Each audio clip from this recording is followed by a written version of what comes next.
Bank మాది లేదన్నప్పుడు ఇవాళ కొత్తగా తెర మీదకి వీడీసీ కమిటీలన్నీ వచ్చినాయి. సో ఈ వీడీసీ కమిటీల వల్ల కూడా నష్టం జరిగే అవకాశం ఉందని చాలామంది మేధావులు చెప్పడం జరుగుతుంది. సో ఈ అసలు వీడీసీ కమిటీలు ఏంది, అసలు దీని ప్రాబల్యం అసలు అవసరమా ఊర్లలో? వాస్తవంగా విలేజ్ డెవలప్మెంట్ కౌన్సిల్ అంటే గ్రామ అభివృద్ధి కమిటీలు అని చెప్పేసి ప్రధానంగా నిజామాబాద్, కరీంనగర్, కొంత మెదక్ జిల్లాల్లో వీటి యొక్క ప్రాబల్యం బాగా కనిపిస్తూ ఉంటుంది.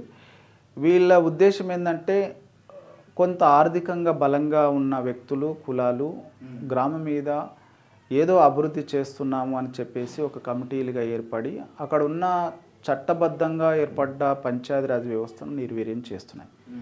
అసలు గ్రామ అభివృద్ధి కమిటీలతో ఊరికి ఎట్లాంటి అవసరం లేదు. గ్రామ పంచాయతీ ఉన్నది ఎందుకు? గ్రామాన్ని అభివృద్ధి చేయడానికి కోసమే గ్రామ పంచాయతీ వ్యవస్థను మనం ప్రవేశపెట్టుకున్నాం. చట్టబద్ధమైన వ్యవస్థను ప్రజల చేత ఎన్నుకోబడ్డ ప్రతినిధులు ఉన్నారు. అంతకన్నా పెద్ద వ్యవస్థ ఏముంటుంది?